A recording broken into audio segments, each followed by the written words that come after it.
everybody. Just before I start this, just quick say. On video, if you play TT Rockstars, if you don't, watch this video. And if you do, watch this video. There's another video I have it's called Jimmy Barron, my TT Rockstars name. Jimmy Barron gets a new high score of 84 in a minute. And that's my new high score today. Yes, I got a new high score. Boom, chicka, lacka. Yeah. So I'm quite happy about that. But sadly, I wasn't in the studio. Anyway, let's kind of. Hello, everyone, and welcome to you another Alex Rider video. Alex Rider, Book 9, Scorpia Rising.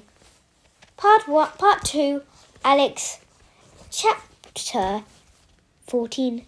The Bell Room. They drove for 40 minutes, heading for one of the main suburbs that were hardly separated from the city itself. There was a thing about Cairo. It was almost impossible to say where one area ended and the next began. If a city could be described as sprawling, this was it. Alex tried to work out where they were going, but soon gave up. He was lying on the back seat with his head facing the floor. This is what the two men had instructed. For the first part of the journey, he did what he was told, feeling as the car lurched left and right, like a rat caught in a maze. But the further they went from the House of Gold, the more the two men relaxed. And he was able to twist round, that he could see a particle view out of a window. Most of what he saw was the sky, but a few landmarks flashed by. The hideous modern construction, that was the Cairo Tower, the American University, the minaret, one of the main mosques, and explain a mental note of each one. Later on, it might help to work out where he had been taken. He had been dripping wet when the journey began, but gradually, a combination of the heat and the air conditioning, he dried out a little as they continued. Eventually, the driver signalled, and the car began to slow down. Alex guessed that they had arrived, and he suddenly sat up, determined to see where they were. He was pushing down immediately, but in that one brief second, he was just able to see an old-fashioned abandoned office block, and a sign that read, Cairo Islamic Authority, before they turned off the road and drove down a ramp leading under the building. The Cairo Islamic Authority. Alex wondered what he had got himself into. Why should a religious group have any interest in him? The car stopped. There was a third man waiting for them. The back door was thrown open and Alex was dragged out. He found himself standing in a drab underground car park, illuminated by strip lights that threw a hard white gloss over the concrete walls and floors. One of the lights was malfunctioning, buzzing and flickering. There were about a dozen cars already parked, but no other drivers. Alex was alone with three dangerous men. Their hostility bristled in the air. For the moment, none of them spoke, and Alex was able to examine them for the first time. They were all of a type, about the same age, all in dark suits and white ties. They reminded Alex of the sort of people who went around towns, knocking on doors, trying to convert you to some religion. The man who had first approached him, and who seemed to be in charge, was built like an American football player, with huge shoulders and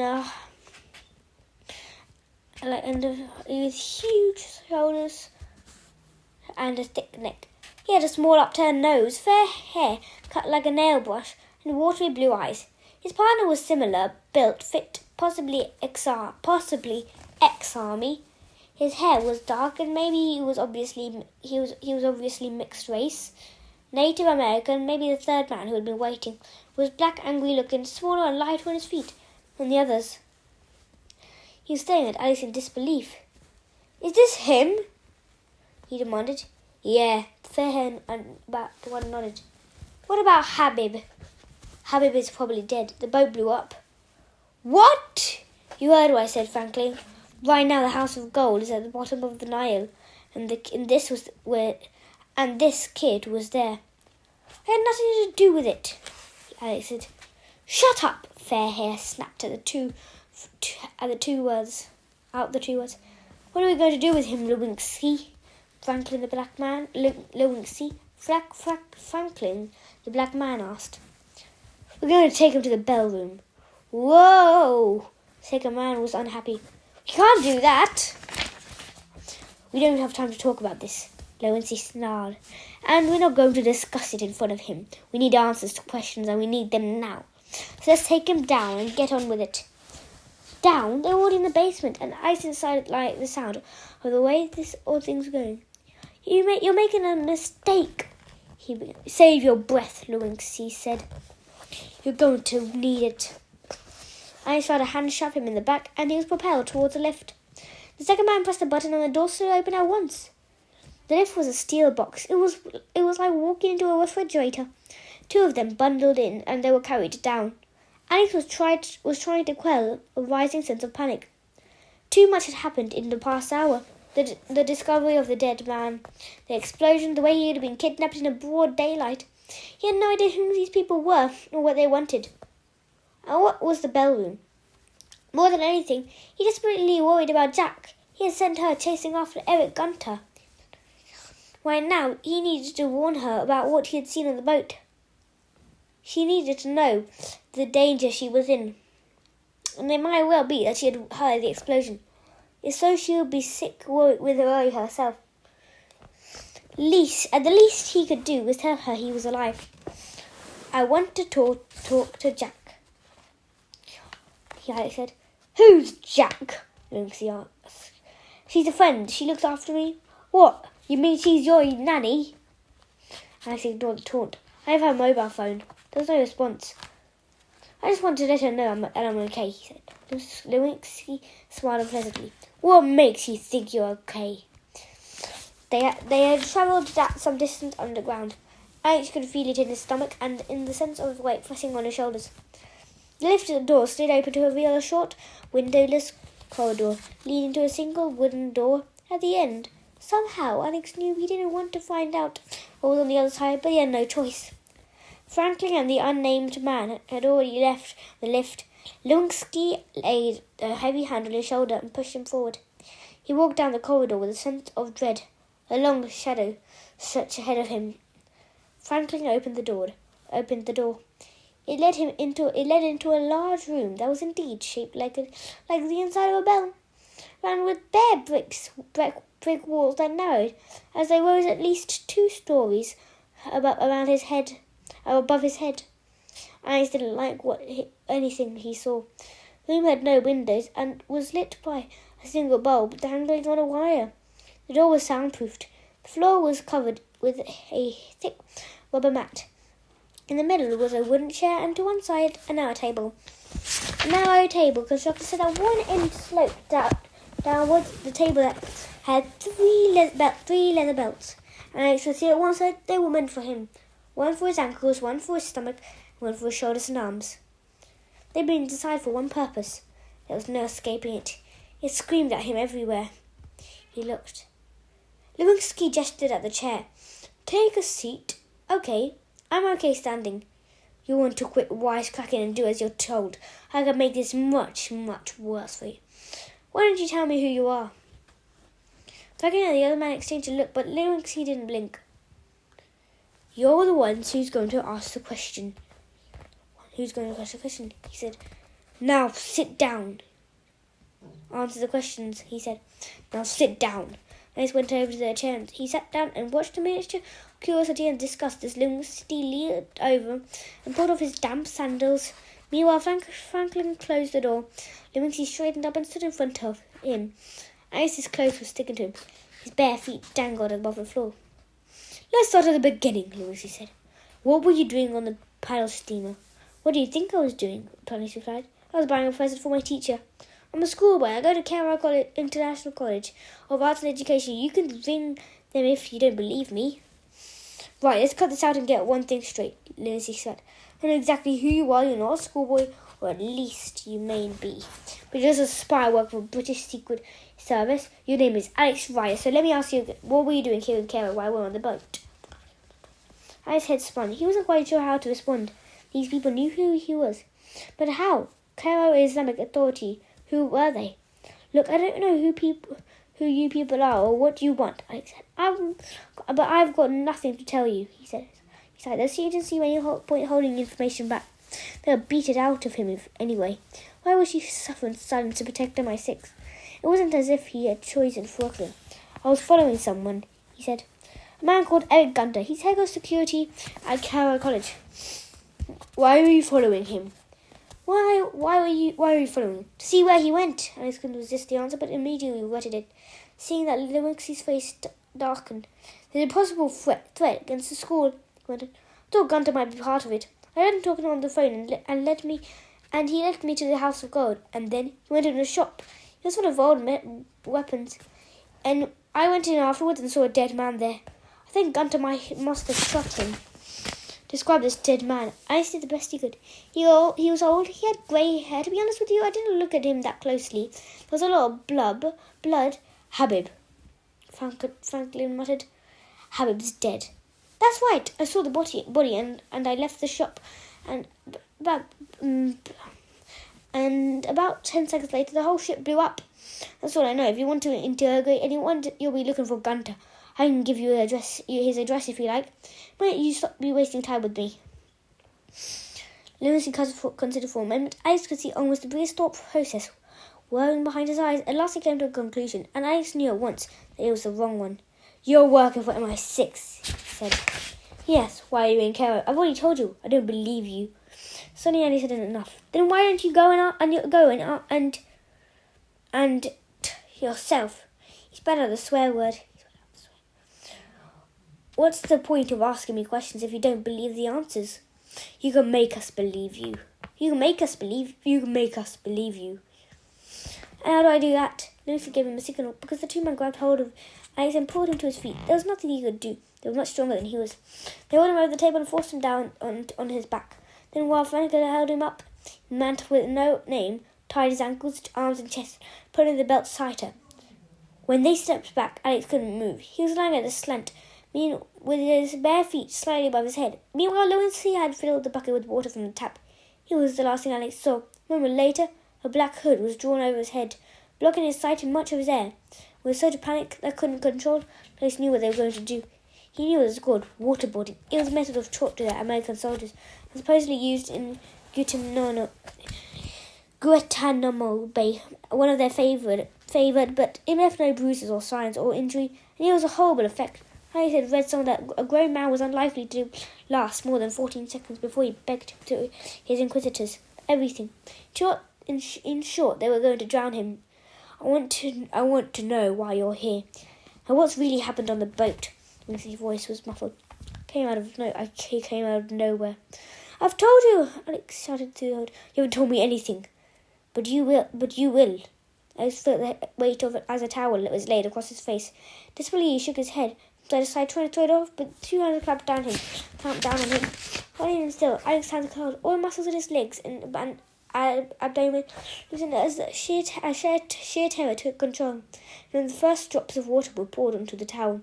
He felt dampness against his face, and immediately afterwards the first symptoms of suffocating. He couldn't breathe. Wasn't that his lungs were tearing themselves apart? His whole body was trying to swallow itself.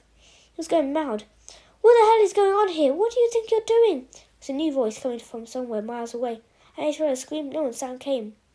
He thought he was about to die. Get that thing off me! Off him! There was a hand scrubbing at his face.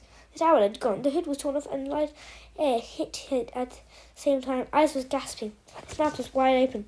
He knew he wouldn't have been able to survive a second longer. A man loomed over him, and at that moment Alice knew exactly where he was and who these people were. He would almost have laughed if he hadn't still been in the shock. He would have recognized the sign in Miami, the Century International Aviation.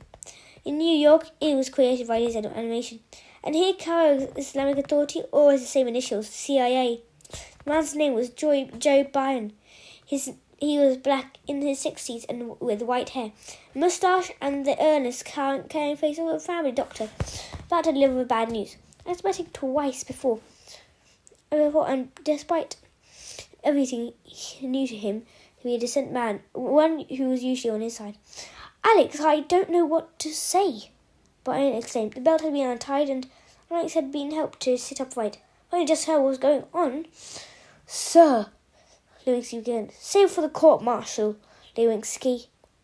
Byron snapped. God in heaven, what do you think you were doing? This is a kid. He's a British side. He's a British spy. He's a British spy, Lewinsky insisted. He's on our side. He's helped us on 2 occasions. Okay, if it wasn't for Alex Ryder, Washington, D.C. would no longer exist. Get out of here. I don't want to see any of you right now. I'll talk to you later. 3 men left. Byron turned back to Alex. Feeling strong enough to get out of here, he asked. Or do you need more time? I'm fine. Alex was still in shock, but he slid himself off the table and picked up his sandals. Byron waited until he'd put them off. Let's get some coffee in my office, he suggested. He led Alex out of the bellroom and back to the lift. They took him up to the ground floor. Neither of them was speaking. Alex guessed that Byron was giving him a few moments to recover. Or maybe he was still fuming with anger himself. This time the doors opened in a more comfortable area with a reception desk, potted plants, mirror and chandeliers. We rent this place from the Egyptian government, Byron explained. Half of it is pretty run down, but the rest is it is fine for our needs. This way. Byron's office was on the same level, with smoked glass blocking out the view. Alex remembered his room in Miami. This one was almost exactly the same, with fairly standard furniture, a thick pile carpet, and a picture of the American president on the wall. The CIA had offices all over the world, and they were probably all identical. Byron waved Alex to a seat. They picked up the phone and ordered 2 coffees. He sat down himself. First of all, I'm sorry about Blake Lewinsky, Byron began. He's not actually a bad agent, but this new breed, they're young and they have no sense of proportion. Ever since 9 out of 11, you only have to whisper the word terrorism and everyone starts behaving like Nazis or facets. But this time he went too far. I swear to you, Alex, I'll have him sent back to Langley. He'll end up working in the canteen. Forget it, Alex said. You didn't hurt me. You wouldn't have if I hadn't arrived in time, Byron said. I'm afraid there are some questions I have to ask you. There's not much I can tell you, Alex said. First of all, I'd like to call Jack Starbite if you don't mind. Sure, be my guest. Alex handed Alex the phone and he dialed Jack's mobile. He rang several times, then went to voicemail. That worried Alex. There were plenty of areas in Cairo where it was impossible to get a signal, but he still wouldn't be able to relax until he had spoken to her. Jack, he said, it's me. I'm okay. I'll meet you back at the flat. He didn't want to add any more with Byron listening. He hung up. The door opened and a young woman came in with 2 cups of coffee and a plate of biscuits. He set them down and left again. You know, Alex, I can't believe you're out here, Byron said. Don't tell me Alan Blunt persuaded you to welcome again. Alex didn't answer. He trusted Byron, but he also felt uneasy being trapped between the 2 intelligence services. He'd be careful what he said. So why are you here? Alex, why don't you start telling me what you're up to? Alex replied. Why were your men watching the House of Gold? And who's Habib? Did you meet with him? No, your men asked me about him, but by the time I saw him, he was already dead. You didn't shoot him then. It was impossible to say if Byron was joking or not. Of course I didn't. Byron nodded. Believe you, the whole thing is a mess. It's a miracle that no one in the battle steamer was killed, apart from Habib. That is. He paused. All right, Alex, I'll tell you what's going on. I guess I owe you that much, but if you're involved, you and MI6, I want to know, is that a deal? Sure. Alex helped himself to a coffee. Okay, we're out here because the Secret Secretary of State is arriving this weekend. I don't know how acquainted you are with American politics, but the Secretary of State is like a 4G secretary. You could say she's number 2 after the president. There are a lot of people who says she could be the next president. She's outspoken and she's a hardliner, but she's also very popular. She's about to give a speech in Cairo. Byron took his own coffee. He looked uncomfortable about what he was saying, what he was about to say. Unsure whether he should give away his secrets, but then he made up his mind and went on. This is being hushed up at the moment, but the speech is all about power. Who are the biggest hitters in the world right now? It comes to talking about the important issues: nuclear weapons, war, terrorism. Why should we be sitting at the top of the table? Up to now, it's always been the Americans, you British, the Europeans, and so on. There are new powers in the world. The Chinese, India. She thinks it's time to make a few changes, and you don't. And you don't. Like this, Alex. She doesn't think that Brits have a place anymore. It doesn't matter to me one way or the other. Alex said, it doesn't matter to me one way or the other. I said, no, of course not. Why should it? Because it's going to make you a lot of your politicians very angry. If you ask me, Secretary of State is playing politics. It's come up to the election time and there's a lot of anti-British feeling in the States right now. You remember that big oil spill in the Gulf of Mexico? There was that secret deal with Libya. A speech like this will make all the right headlines for her. She's way out of line. Even the president has tried to rein her in, but she's going ahead anyway. How does Habib fit into this? I'm coming to him. Our job is to protect the Secretary of State while she's in Cairo. It doesn't matter what she's doing or saying. There's nothing to do with us. We're just here, and we're here for 2 weeks to look after her. A few days ago, we got a tickle, so someone might take a shot at her to prevent her making the speech. Habib, that was just one of the names she used. Mostly he was known as an engineer. He sold weapons, Alex precisely, high caliber weapons, such as sniper rifles. Actually, he ride with anything from a samurai sword to a hand grenade. But he was a craftsman. Everything he supplies was deadly accurate. Now do you begin to the picture? We received a tip-off. We know that the engineer is in town, so we started to watch him. And then 3 days before our Secretary of State was about to make a big anti-British speech, a British secret agent turns up and boom, there's an explosion and Habib is shot. Byron slumped in his chair, but maybe it was the heat. Maybe he was feeling his age. I'm not saying that Blake thinks he was right, but perhaps it explains what he did to you. Habib was dead, and he needed to know why. Alex's mind was in a whirl. There was so much he had to take on board. The main question was, how much should he tell Joe Biden? First, I grunted when he left the boat. He'd been carrying a golf bag, and he said no doubt that might have been some sort of weapon. Inside, was he here just saying assassinate the American Secret Secretary of State? And if so, he was playing him. Then there were the pictures he had seen in Gunter's desk. He couldn't show them to Byron, as his iPhone had been destroyed by the Nile water. But the building, the room, the Washington Pass, they had all been connected. And what about Cairo College? That was the reason he had been sent here. It was a school, not some American politician. That was meant to be the target. He needed to see Smithers. That was the important thing. Smithers could talk to Blunt, and Blunt could talk to Byron. Suddenly, Ez felt an overwhelming desire to get out of Cairo. He didn't understand why, but he didn't like the way he was going. Not for the first time. He had a sense of invisible forces. The boy at the window. Julius G. added you as a friend on Facebook. Within Wheels, there was something happening here on Egypt that none of them understood.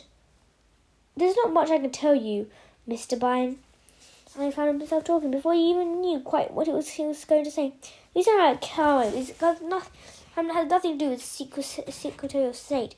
Simply here to keep an eye on Cairo International College of Arts and Education in Sheikh Zayed City. There's a possibility that one of the students may be targeted. I don't know much more than that. I was putting their head of security, a man called Eric Gunter, and he led me to the House of Gold. I told Winksy this, but he didn't believe me. Gunter was the last person to see Habib alive.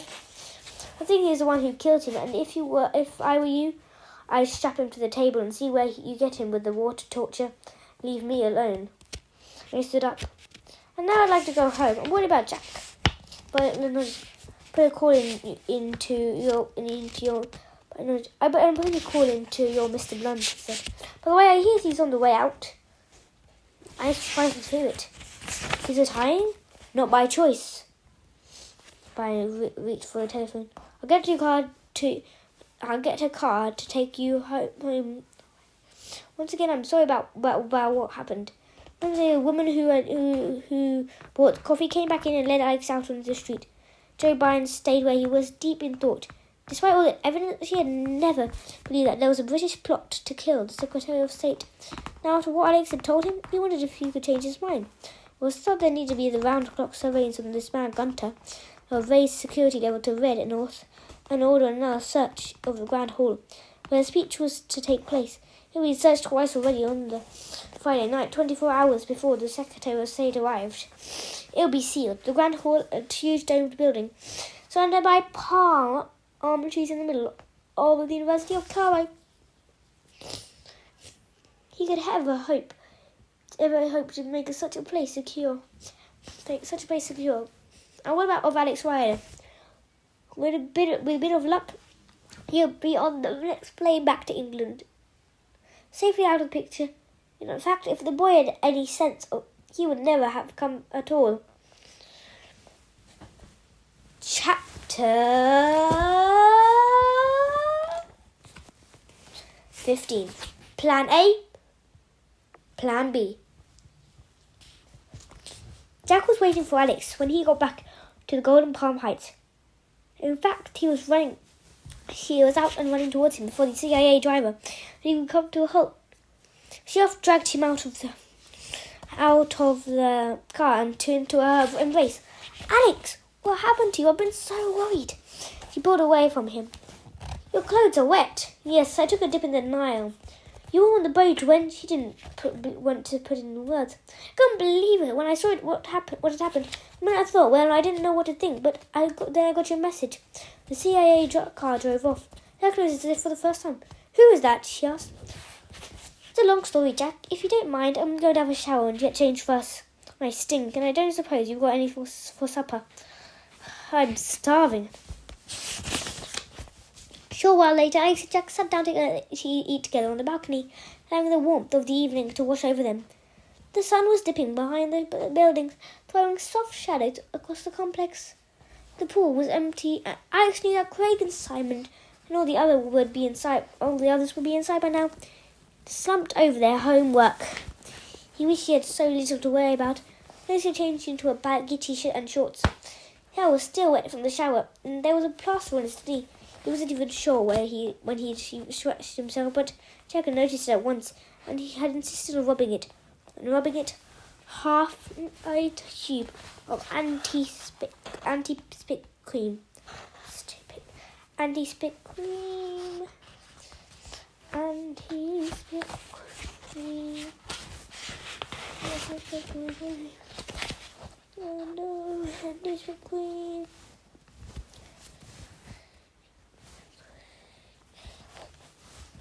Anti-spick. Sorry everyone, but I lost it. Yeah, I found it. He had, after all, taken a dip in the Nile. He reminded Alex of all times she had looked after him in the past. Some things never changed.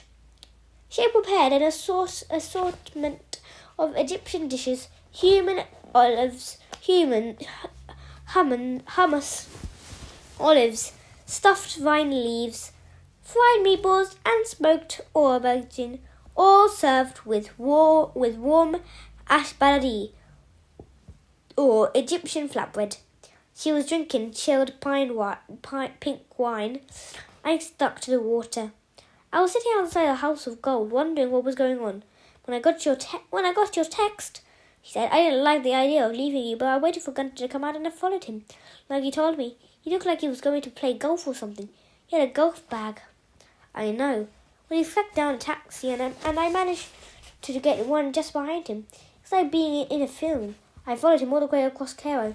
I thought he might be going somewhere exciting, but in the end he made his way into a flat just around the corner. There, I made a note of the address. I think it's where he lives. Anyway, after that, I wasn't sure what to do, and I was worried about you, so I went all the way back to the House of Gold. Except he wasn't there anymore. There were police everywhere, and they were talking about a terrorist attack or something. My first thought was to call Smithers, but when I took out my mobile, I saw that you'd rung, and I got your message and rushed back here. She poured herself another glass of wine. Now it's your turn. What happened on the boat? How did you escape? And who's the man in the car? Quickly, Alex told her about his ordeal, starting with the dead man in the antique shop, the explosion, his capture by the CIA, and the bell room. He left out the waterboarding. He didn't really want to relieve the experience, and he knew Jack would have been sickened. That was a CIA car that brought me here, he concluded. At least they were decent enough to give me a lift. Jack shook her head. This is absolutely typical of Blunt, she said. He promised us there wouldn't be any danger, but we've already got dead bodies on boats, bombs and threats of political assassination. So what are we going to do? Question had been hanging in the air since he got back, and Alex had been considering the answer. I think it's time to do what Mr. Byron suggested he said. We ought to leave. Back to England? I suppose so. I said had eaten enough. He had put down his knife and fork and leaned back contentedly. In the distance, he could hear insects of some sort, cicadus, that had started up in the undergrowth. And my cover's being blown. There's a boy here from Brookland who recognised me, and it wouldn't be long before people start asking questions. It's all getting out of hand, and I don't want to be part of it. Do you think the school's under threat? If I thought that, I'd stay. Carroll College is okay, even Miss Watson. I've even been there for almost 3 weeks, and it seems completely ordinary. The only reason we think it might be a target because Mr. Blunt told us, and you're right. We can't believe a word he says. Anyway, after what happened today, it seems almost certain that he's wrong. Alex went over it all in his head once again. He couldn't see any other possibilities. Harry Gunter might be involved with this visit, he said. The American Secretary of State. He'd been to see this big weapons dealer, and that bag he was carrying, it wasn't golf clubs. Exactly, maybe he's hired assassin. But he's using his position at the school, some sort of cover, but the CIA will be watching him from now. Well, it's nothing to do with the school, as it got nothing to do with me. So I might as well leave. Jack nodded. Are you going to tell Mr. Smithers? Yes, I'll go see him tomorrow while you're packing. You'd better also call the school and tell them I'm not well, or something. I felt a little sad about that. He'd had liked to say goodbye to some of the friends he'd married. What am I talking about? He'd have liked to say goodbye to some of the friends he'd made, but he knew it was better not to. There would be too much to explain. We can get a flight tomorrow afternoon. I agree with you, Jack said. She lifted her glass and swirled the wine round. But there's just one problem. I'm not sure England's going to be safe for you, Alex. Remember how this all started? Someone tried to kill you. I knew she was right. Where then? I said. I've been thinking, it's probably a crazy idea and you don't have to make a decision. I was wondering if you would be happier in America. America? Jack nodded. It's just a thought, Alex. You won't be safer there, in every sense. Away from Iron Blunt and Miss Jones, you start a new life, maybe in Washington. You know, my parents are there. Funny thing is, I was going to talk to you about it before all this began. You want to go home? I wouldn't go without you. Oh, you want to go home? You want to go home? I wouldn't go without you. You want to go home? I wouldn't go without you. I don't know, Jack. I really don't. And he's imagined leaving Brooklyn School behind him and his friends, the house in Chelsea, and would MI6 leave him alone, even if he's on the other side of the world? London's going to be safer than it is here. Let's go home and see how things work out. Sure. Let's go home and see how things work out. Sure, Jack smiled. 2 business class tickets to Heathrow. We might as well travel in style. We can always get MI6 to pay. The important thing is that we're leaving Carlo. Are you certain you don't want to come with me to see Mr. Smithers? No, I'll be all right. You won't let him change your mind. Don't you think he'll even try? I've always had the feeling that he's on my side. Well, that sounds like a plan. She lifted her glass. So the toast is home. And raised his home. His own. Home. 2 of them clinked glasses in the gathering dark. Night comes slowly in the Sahara Desert.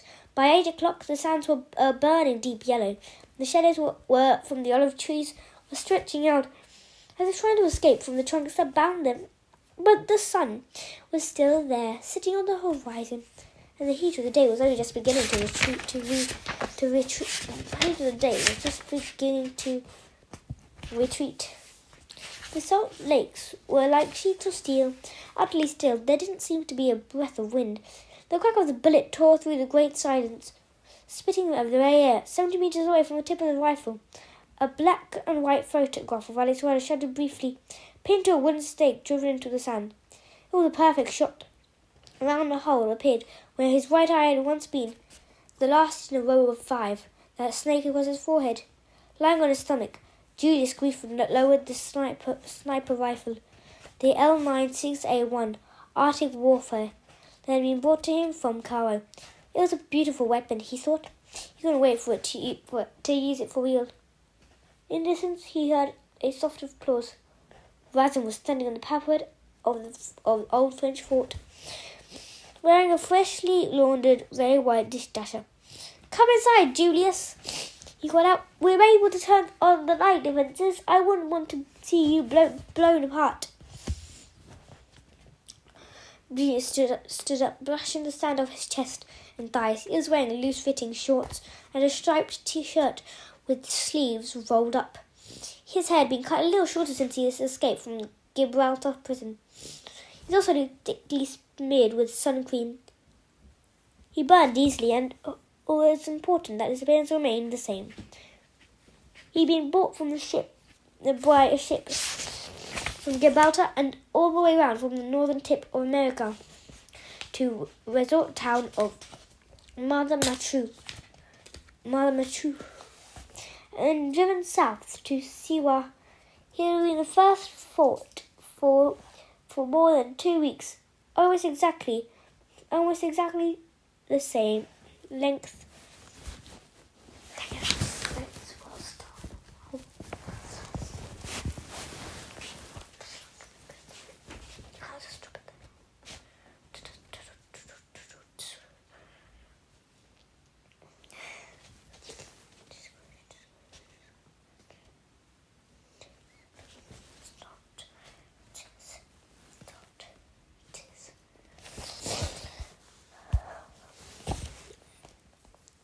Julius passed through the main entrance and heard Razin had been keeping and introduced himself to Siwa. He had always been at the fort for more than 2 weeks, almost exactly the same length of time that he had spent at the Cairo International College or Art and Education. Razin perhaps keeping him well out of sight.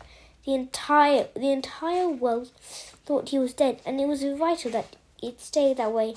Of course, Julius had complained. It was as if he had been transferred from one prison to another. Razin had allowed for him to visit Cairo College with the promise that he would wear a baseball cap and dark glasses to conceal his identity and stay well clear of Alex Ryder. Razin would have been furious to learn that Julius had disobeyed his instructions. So far, however, he hadn't mentioned it. Julius passed through the main entrance and heard the whir of machinery as the solid wooden and steel gate swung shut behind him. He knew that miniature landmines buried in the sand would have been excavated all around the fort. A few nights ago, a stray desert fox had tried to approach the compound, scavenging for food. They had all been woken up as the unfortunate ant mill had been blown apart. Drinks had been served on the terrace outside the house where Razin lived. This was a neat, very square building with 2 floors. In fact, it could have been drawn by a child. It had a front door and 5 shuttered windows. On the outside of the door, on the ground floor, stood that brother.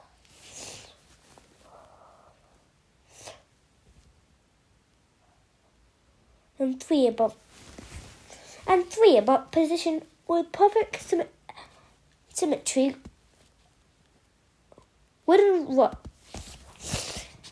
rods carved from palm trunks jutted out of the side of the house. Just below the tiled roof, part of the Berber tradition, local tribesmen would have hung bones and animal and human from the rods to keep away devils. But looking at the 2 people who had come together to watch the sunset, they might have decided that they were already too late. Razin had a tall glass of gin and tonic, with ice and lemon in front of him, and, as usual, he was smoking one of his Black Devil cigarettes. Julius Grief sat down opposite him, resting the gun against the table. He raised a hand, and one of Razin's men hurried over with a beer. That was excellent shooting, Resume said. My father trained me, Julius replied. He trained us all of us, and every time we missed, we got 3 strokes of the cane. By the end of it, we were all pretty good shots. He was remarkable, man. He was brilliant. Julius drank some of the beer. He wiped the foam off his top lip. You know, they say it's impossible to clone a human being. Well, he managed it. In fact, he did it 16 times. And the plastic surgery, that was done by some doctor he found. A man called Baxter. It must have been very disappointing to find you have given the wrong face. You have been given the wrong face. You have no idea. Julius had tightened on his glasses. It wasn't just that. I spent ages learning about David and Caroline Friend. They were stinking rich. They owned supermarkets and art galleries and take it all from them. And I was going to move in as their son and take it all from them. It would have been mine, but then Dad had to come and tell me that Alex's friend didn't actually exist. His real name was Alex Ryder, and everything I'd done, everything I'd been through was for nothing. Razum had already noticed that when Julius became angry, he spoke with the South African accent. He was angry now. He was a bloody spy. I couldn't believe it. And after that, everything went pear-shaped. He managed to escape, and then he killed Dad. And that was the end of it. I understand how much you hate him. Even so, you were wrong to disobey me. Razum spoke softly, but there was an edge to his voice. Going to school was foolish. If you had been seen, it could have ruined everything. I was seen, Julius laughed. I put on that uniform you gave me and walked in through the school gate. So much for all their precious security. They took one look at me and they thought I was him. I went in Gunter's office and waited and saw Alex Ryder leave. He actually turned round. He saw you. No, don't worry, but he sensed me. It was quite interesting, really. It was like some sort of telepathy. How did you feel? Now you're sounding like my bloody pice trusted. If you don't mind me saying so, Razum, how do you think I felt? If I'd had a gun, I'd have used it then and there, and I had to stop myself running out and strangling him with my bare hands. I'd have loved to do it. I really would. In the courtyard, 2 of the guards had appeared with spades and a wheelbarrow, walking towards a grey pile of salt directly underneath the rope bridge on the other side of the well. The salt had been pounded until it was fine, and it seemed to Julius that it had a life of its own, shifting above the swirling in the breeze. The guards stood above them, watching them. What are they doing? Julius asked. When they began to scoop out the salt, loading it into the wheelbarrow. The salt has just come out of the lakes. We mix it with sand to make bricks. Razum gestured at one of the half-finished buildings. One day this will be a library. I also plan to construct a small concert hall. Julius left. You have thought it would all dissolve. You have thought it would all dissolve in the rain. It has not rained here for 110 years. That's a lot of salt. Maybe we can strip off our Alex's skin and roll him into it. That would really hurt. Julius giggled. You are going to let me torture him, aren't you, Razum? Julius had already attended several of Razum's experiments. Only that morning, they had been working on the street. Merchant had picked up in Alexandria. Julius had watched it with fascination as Razum jotted down its findings. Unfortunately, the man hadn't lived very long. You enjoy my experiences? Razum asked. Yes, very much, don't you? I do not derive pleasure from them. I have no really understood pleasure, but for me they are a scientific necessity. Nothing more, nothing less. Well, I like them a lot. And in answer to your question, I will allow you to spend a little time with Alex Ryder. And I can promise you that you will cause him more pain than he's ever known. You'll have more revenge, my friend. But only if you do as you are told. I will not have you putting this operation at risk again. Do you understand? Yes. Julius scowled. Good. Scorpia have made too many mistakes in the past. I don't intend to make any myself. Alex Rider will be with us very soon, and from the moment he arrives, we will have to take extreme care. Julius finished his beer almost immediately, and without being signalled, someone ran forward with another. The gun will have to be decontaminated tonight, Wasm continued. Make sure you don't handle it again until it's in place. Meanwhile, it would seem that we do have one small problem, which we have to deal with. Oh, what's that? This morning I have received a code transmitted from Zeldan Custom Palace. MI6 have taken one precaution that we could not have foreseen. They have sent an agent out to keep a watch over Alex Rider while he is in the Cairo. He's a very fat man by the name of Smithers. Is that bad? No, on the contrary, he has visited Alex at his flat a few days after he arrived, and we have photograph evidence which ran to the Horseman file. It's further proof that MI6 has been running a covert operation in Egypt. However, as much as we move towards a critical stage, I do not think we can afford to have him on the scene. It's too dangerous. So this is my plan. Random took a last drag off his cigarette, and for a moment the tip glowed. Same colour as the sun.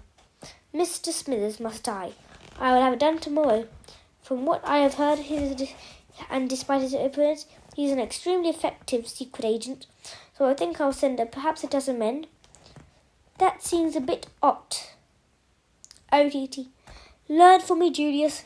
Maybe one day, when the present operation is completed, you will join the ranks of Scorpia. Really, do you think they'd have me? I'd love that. Razum smiled. He had already decided that he would kill Julius as soon as he had no further use for him. The idea that I just suggested, flaying him alive and then rolling him into salt, that might be interesting.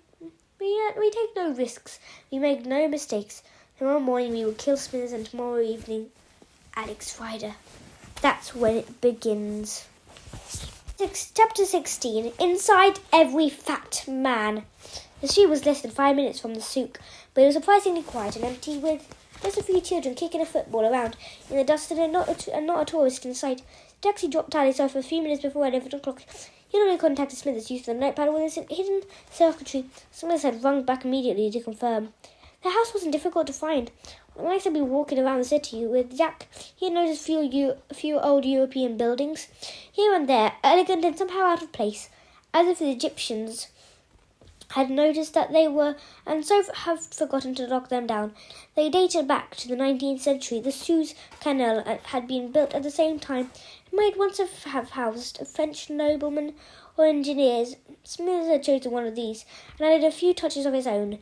It was the tall, narrow, three-story building, constructed out of grey stone with dark brown shutters. A little balcony constitution of the front door. With what made it unusual is this crowded city was that it stood alone. So back from the street, a gate opened onto a path which went up to the middle of the lawn. There was more dust and sand than grass. There was two stone lions facing each other.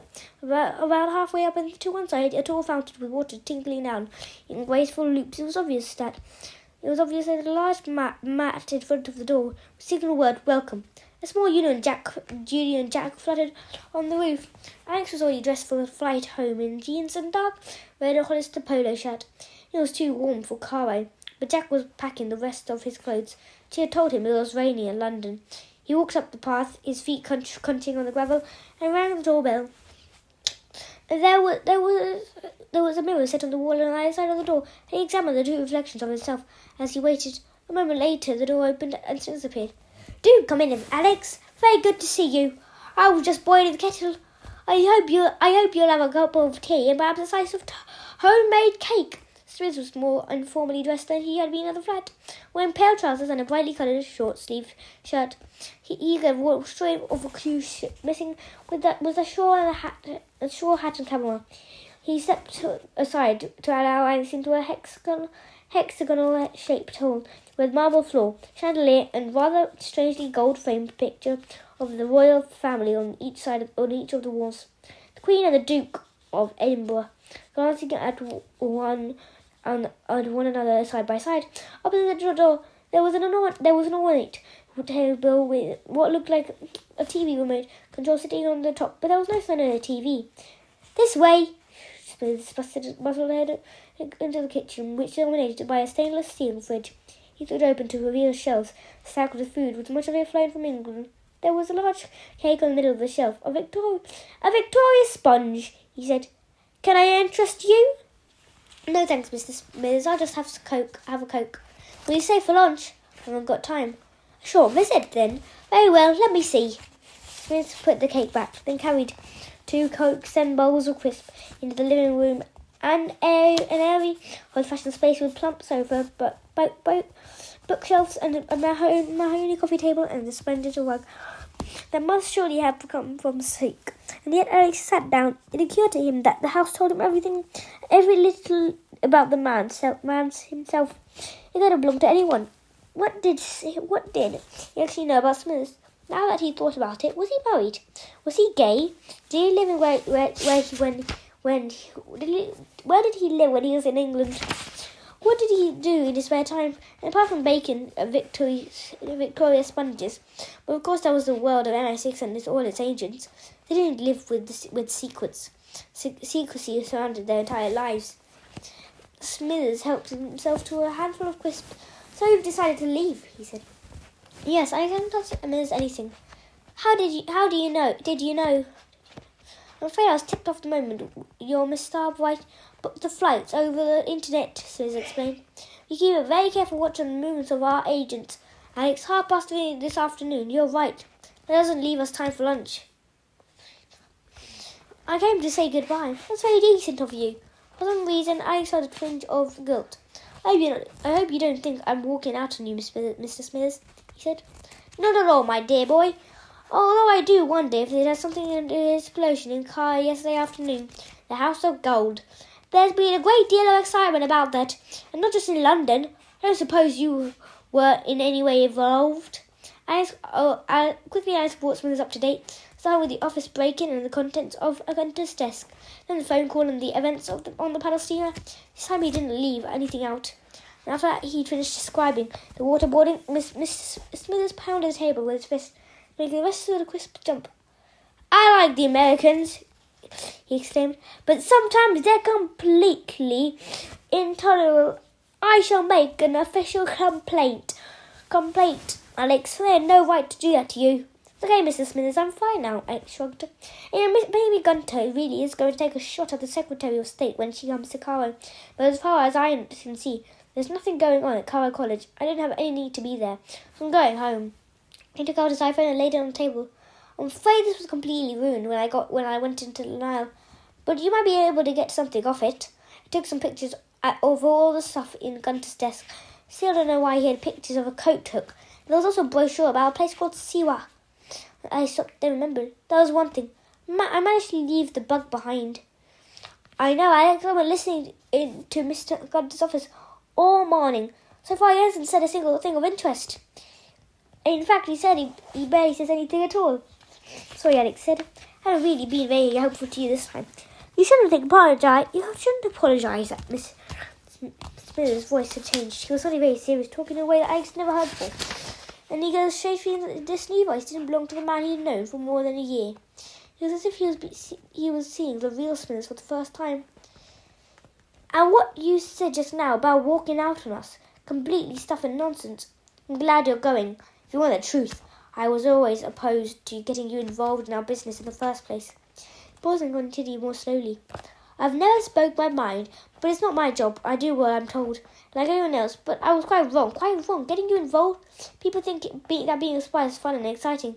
Your uncle was a bit like that. It was all a big adventure as far as he concerned. And look what happened to him. The truth is saying, spying is dirty, dangerous work. Quite unfit for a child who's still at school. I won't deny that you have been useful to us, Alex. And what's the cost? You were very nearly killed at Liverpool Street. That was unforgivable, and you spent most of the whole year surrounded by death and deception. Nobody should have asked you to do that. You're absolutely right to be getting out now. I don't know what's happening here in Cairo, but I'll tell you this. It's got a very nasty smell. Leave it, go home, and the next time Mr. Blunt or Miss Jones calls you, don't pick up the phone. You should forget all about us all. Smithers stood up, and knew that it in his own way he had just said goodbye, permanently. And they stood up too, and the two of them shook hands. The doorbell rang. "That's very strange." Strange? And he said, "I'm not expecting any visitors." I followed him back into the hall. Mr. Smithers snatched up the remote control that I noticed earlier and pressed the button. At once the royal family disappeared. Each gold frame now contained a television screen with several views of the house taken from different angles. The garden was empty, but there was a man outside wearing a FedEx uniform and carrying a small parcel. Smith moved over to the wall and spoke into a microphone. Close to the door. "What do you want?" he asked. "I got a parcel for Mr. Derek Smithers," I answered. "I'm afraid I'm rather busy at the moment. Can you leave it outside?" "Sorry, sir. You have to sign it." "Just give me a minute." He clicked the microphone off and turned to Alex. "I think we may be in trouble," he said. "This is an MI6 safe house. I designed it myself. But nobody knows I'm here. Certainly not any parcel delivery companies." "Who do you think?" Alex looked at the secrecy screen of the man waiting outside. "Let's take a closer look." But under the remote control were almost too small for his pudgy fingers. But he chose another one and pointed at the device of the TV screen. And his flickered and changed. Another man in FedEx uniform had become a grey, white ghost of himself. Alex remembered the mirror panels he had seen that had been where the X-ray cameras had hidden. Then he revealed two things. The box the man was delivering was empty, and he was carrying a gun. The shape of the weapon, tucked into the back of the trousers, was unmistakable. "Now that's interesting," Mills muttered. "Now, do you think this chap has followed you here, or has he come for me?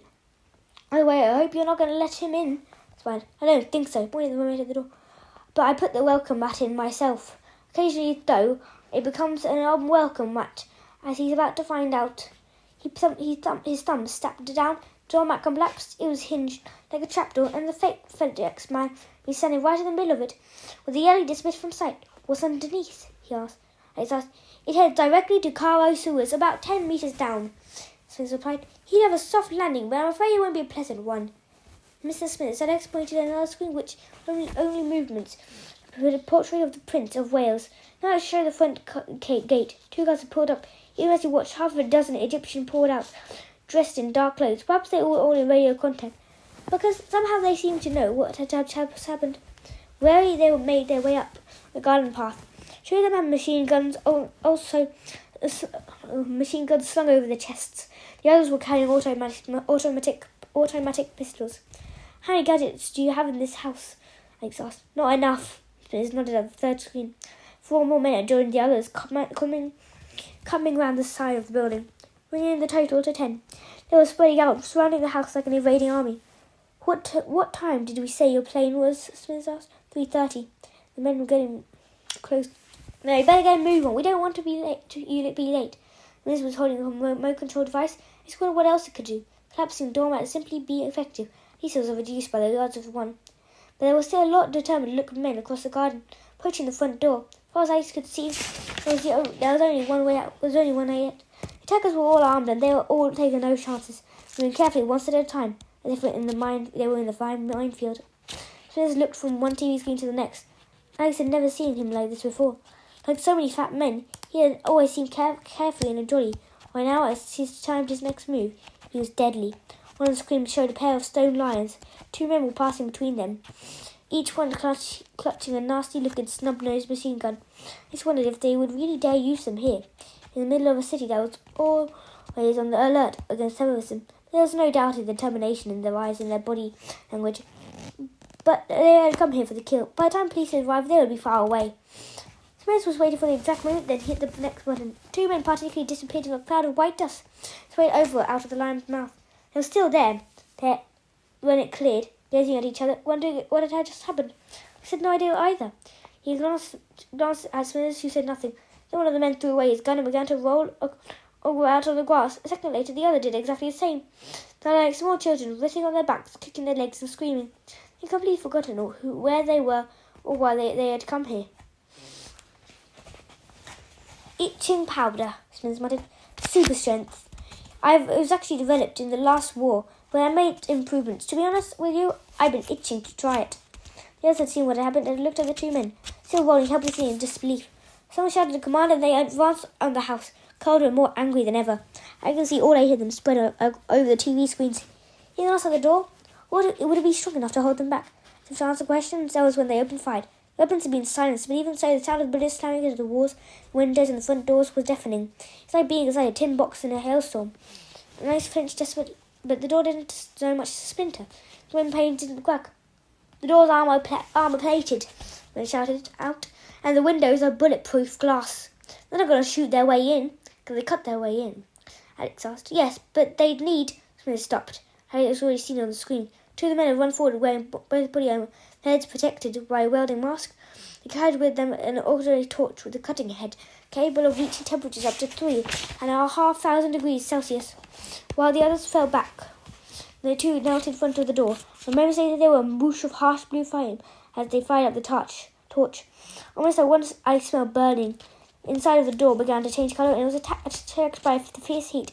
A tiny tongue of flame burst through and began to move, curving around the handle and lock. Well, they've certainly well prepared, he muttered. He sounded more intimidated than afraid. Can you hold them off? Fortunately not. This is a grade 3 safe house.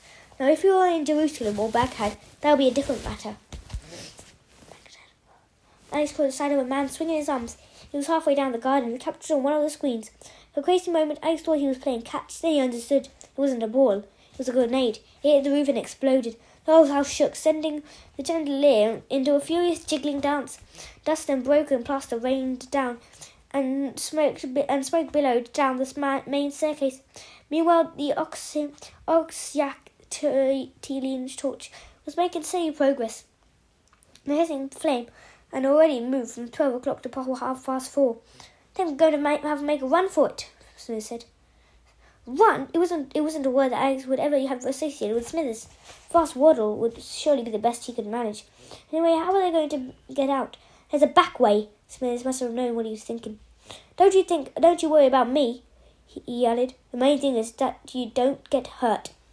He searched out another button on the remote control outside the fountain stopped. And even as the dust drops of water splashed down, it released a cloud of yellow smoke instead. The gunmen began to stagger across the lawn, covering their eyes and coughing. Tear gas, Smithers explained. Shame this isn't England, or I could have them with my exploding gnomes. Despite the defences, the men had almost cut through the front door. The circle had reached 10 o'clock. Smithers hurried back through the hall and into the kitchen, and to Alex's astonishment, headed straight for the fridge. Surely this wasn't time for the snack, but when Smithers opened the door, the food on the shelves had disappeared. Instead, there was a stainless steel tunnel leading straight to the street. Behind them, Alex heard the front door crash open. After you! Smithers cried. Alex went first. It was a tight squeeze for Smithers, but he followed right behind, and a few seconds later they were out in the street. Smithers still had the remote control. He pressed one last button and began to move away, as fast as his legs would take him. There was an explosion inside the house, then another. Alex heard screams and wondered what exactly had blown up. The sofas, the toilet, with Smithers, it could be anything. It seemed to Alex that their best plan would be to disappear as quickly as possible into the crowd before reinforcements arrived. But it wasn't going to be easy. For a start, the streets were too quiet. They had already been spotted. Alex heard a van screech to a halt. The back doors were thrown open and 5 more men came bundling out. Alex didn't have time to see if they were armed too, but he didn't have a look. There was a gunshot and bullets splattered at the brickwork close to his head. A few children had been playing with a donkey, and a cart stood trembling with wide eyes, unsure what to do. Alex could hear the sirens of approaching police cars. They must have been alerted by the first grenade, but it was impossible to tell how near they were, given the car of traffic, how quickly they might arrive. Alex and Smithers ran for a corner, past the entrance to a mosque, and down an alley with fresh laundry hanging on the lines above their heads. It was close to midday. The sun was directly overhead, and the heat was fearsome. Alex wondered how fast Smithers would be able to run before his heart gave out. But he had already decided, no matter what happened, he wasn't going to leave the gadget master behind. Smithers reached the end of the alley and came to a breathless halt, glancing left and right as he weighed options. The souk, he gasped. We can lose them in the souk. Who are they? Alex demanded. SCORPIA, Smithers replied. A single word told Alex everything he needed to know. Nobody else would have dared mount an army assault in the middle of a high-populated Middle Eastern city. Nobody else was more determined to see him dead. From the very start, even when he was being attacked by Brooklyn, he had been aware of something unseen. Some enemy stealing out of his past. Well, now he knew it. He knew. Part of him was truly full of Smithers for telling him the truth, but he was also angry. Blond must have known that Scorpia were active in Egypt. Yet even so, he had set Alex like some sort of sacrificial lamb, forcing them to make their move. For just a brief pause, Alex and Smithers were alone. Alex guessed that Scorpia agents had decided to regroup. They were waiting to see if any survivors came out of the house. "Did you tell anyone you were coming to see me?" Smithers asked. "No, only Jack." "Were you followed?" "No, I don't think so." "Then they didn't know you were coming." "It's just bad luck you were with me. I'm the only one they're after." Figure appeared at the top of the alleyway. Mrs. Smithers set off again, crossing a courtyard of debris. Part of a couple of shops were interiors so dark it was impossible to see what they actually sold. The main road that was in front of them was divided in half by the ugly concrete pillars supporting a second road overhead. The traffic had become a solid, unmoving wall. It felt the explosion of the city to a halt. The people were streaming past in every direction. The pavements simply weren't wide enough to contain them. Much of the available space was taken up by the stores selling sandals, cigarette lighters, scarves, souvenirs, each one blocking the way ahead. Smithers pointed a metal footbridge led above the chaos, up and over to the other side. Alex could feel the sweat pouring over him. The clothes he was wearing were for England. He certainly hadn't expected to run in Egypt. He didn't look back. Somehow he had the bad idea that if he managed to reach the other side, he would be safe. It wasn't the case. Halfway across the bridge, Smithers stopped to catch his breath. Alex turned and saw 5 men from a van appear at the side of the road. There were 2 or 3 more behind him. The survivors from Smithers' safe house. He and Smithers were in plain sight. But surely even Scorpia wouldn't try to take them out in front of so many witnesses. He shouldn't even have framed the question. A hail of bullets hit the side of the metal bridge, and Alex dived for cover as they ricocheted all around. Remarkably, in all the noise and the confusion, nobody seemed to hear the shots. 2 of them could have been killed without anyone even noticing. Alex got Smithers' eye. The big man was crouching for umphley behind him. "Can you call for help?" he asked. "Afraid not, old bean. You must have one. You must have more gadgets. Just one." Smithers checked the way as it was clear, then stood up again and ran forward. Alex had no choice but to follow. Across the bridge and down the other side. Behind them, 5 Scorpia agents were already clambering up the 5 steps, determined to follow them into the souk. That was where they were now. Alex had plunged into a series of courtyards and alleyways so densely packed together that it was hard to say if he was inside or out.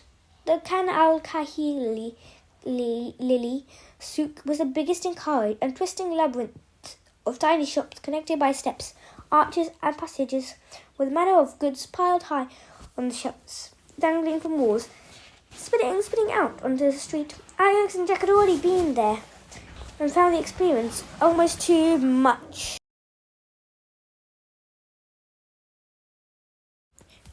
"You want gold? I'll make you a good price. Please come in, my friend. No need to buy. You English? Jolly good chap." Every shop had its hawker, trying to draw them in, and every hawker seemed to be selling the same things. The same earrings, rugs, spices, decorated boxes, incense sticks that Alex had already seen in the House of Gold, and which were sold by everyone else. Everything here was somehow desirable. There was nothing that anyone really needed. And now Alex was back in the middle of it with at least 8 armed men, 30 seconds behind him. "This way!" Smithers commanded. He had already lurched down a corridor that specialised in shishas. The slender glass pipes that many Egyptians use. Shishas.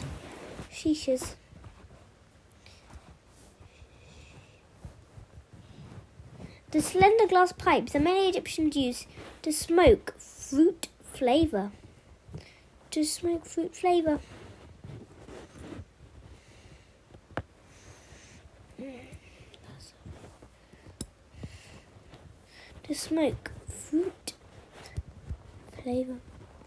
Tobacco over bubbling water.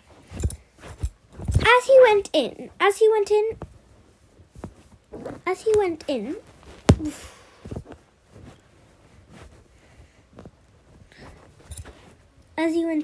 his arm or leg must have knocked into one. The result was a domino effect.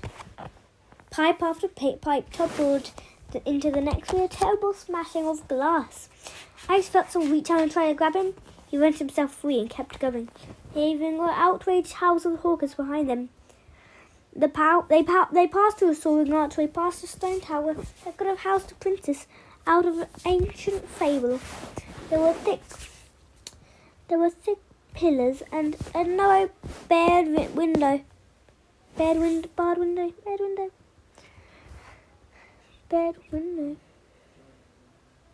The archway led into a square filled with stalls and shops on all sides. Tourists were already evacuating the area. It was obvious that something was going on. They were surrounded by police cars. Their silence howling in the air, and people were running. Nobody ever ran in the souk. The whole point of life there was to take in it slowly.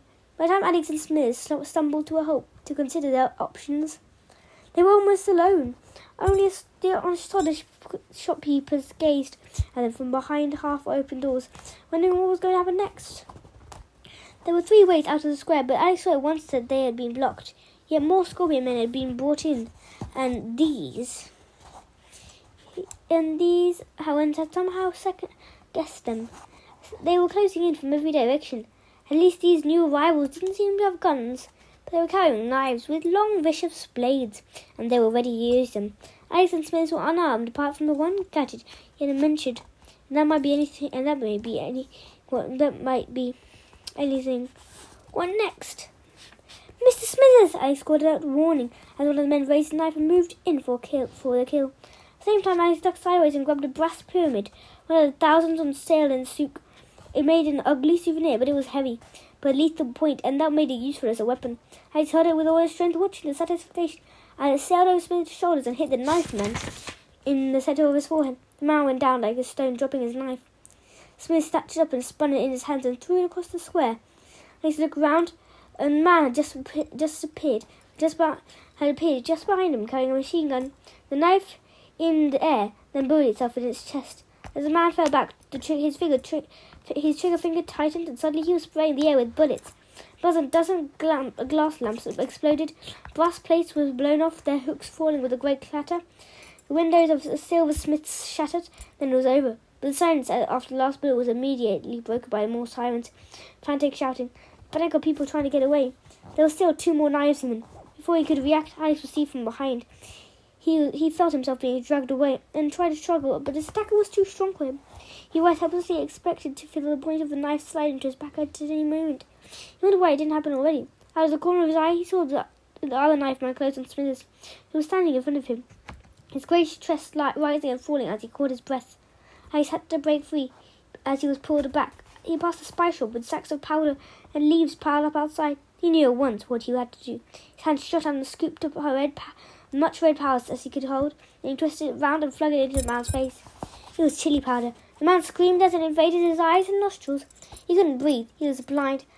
Alex felt the man release him. He pulled free, then turned round and lashed out with a side kick.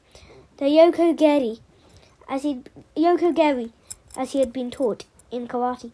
His foot powering into the man's solar plexus. The man was thrown back into a counter filled with silver jewelry. He smashed through the glass. His head and shoulders disappeared. His legs twitched for a moment, then became still. Alex wanted to rest, but he could see that the last knife man was moving towards Smithers on the other side of the square. The man was smiling, perfectly balanced on the balls of his feet, about to strike. Alex looked for another moment, but there was none. Then he noticed a brass plate that had been shot off its hook. He picked it up and threw it with a single movement. Unconsciously, he was back on the beach with Tom Harris and with Sabina, playing frisbee. The plate was heavier, but it was exactly the same shape, and its aerodynamics were more or less the same. It was a perfect throw. The plate sailed across the square, curving slightly, and crashed into the side of the knifeman's neck. Alex saw his eyes go white and his legs crumbled. He collapsed, leaving Alex and Smithers facing each other alone. Smithers seemed amused by the whole affair. "Well done, Alex," he cried. "I always wanted to see you in action, and you really are as good as they say. And you are really as good as they say." I think we have to get out of there, Mr. Smithers. Alex panted. They had taken out 4 of the men, but he knew there was still plenty left. Quite right. It's time to disappear. What? Sam, I disappeared. What? No time to argue. It's me they're after.